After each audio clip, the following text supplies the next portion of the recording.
Now, in direct contrast to the governor's thoughts on redistricting, former state Senate Majority Floor Leader Damon Thayer says map redrawing in Kentucky could be a done deal in a handful of days. And he says if he were still around in Frankfort, he'd make a push for it. Do you think there should be redistricting in the middle of a cycle, as it were, for a census?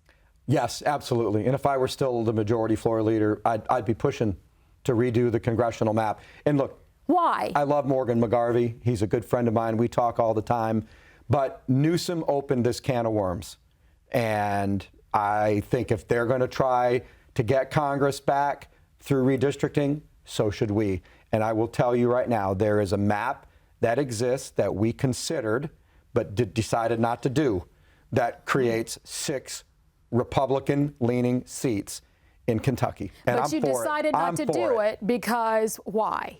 Well, at the time, it just seemed like the right thing to do, to continue the tradition of the 3rd district being fully encompassed in Louisville. Or was it the fact that Republicans were concerned about being competitive in a newly redrawn district? I mean, it would require more on their part to sway those voters. No, the demography of this state is you can draw 6 districts, and most of them are going to be R+10 to R+20. Well, so Democrats outnumber Republicans in that 3rd district, 314,000 Democrats to 170,000 registered Republicans. Well, I'm aware of the numbers in the current 3rd congressional district. So, right, in the current. But you can cut it up. There's nothing in the statute or the Constitution that says Louisville and Jefferson County has to be included in one congressional district. Right. Well, because we know that the 1st is pretty vast.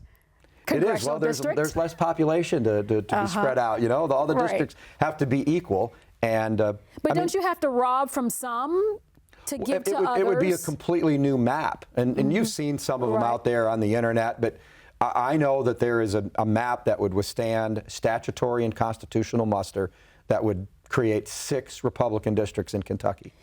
Just because you can doesn't mean you should.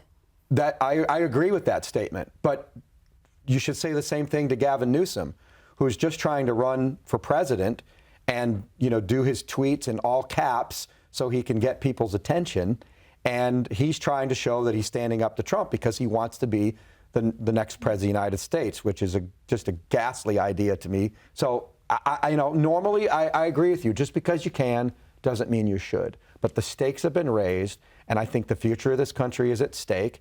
And I don't want to go back to the policies of Obama and Biden under someone like Gavin Newsom, who's young and vigorous and an extreme left-wing liberal. And I think he's been wrong for California, and he would be wrong for this country. Given that coming up in 2026, it is a budget year, is there enough bandwidth to do both a budget and redistricting, along with other things that you'll have to address? You could pass. I keep saying you because you're still there in my mind. I'm not going to be there. I'll be in other state capitals, but Frankfort will not be among them. You could pass the redistricting map in 5 days. Right. It's not that hard. I mean, the map is already out there. Right. It's just a matter of whether they choose to do it or not, and they may not. Something to keep our eyes on for sure. Kentucky's next regular lawmaking session begins January 6th.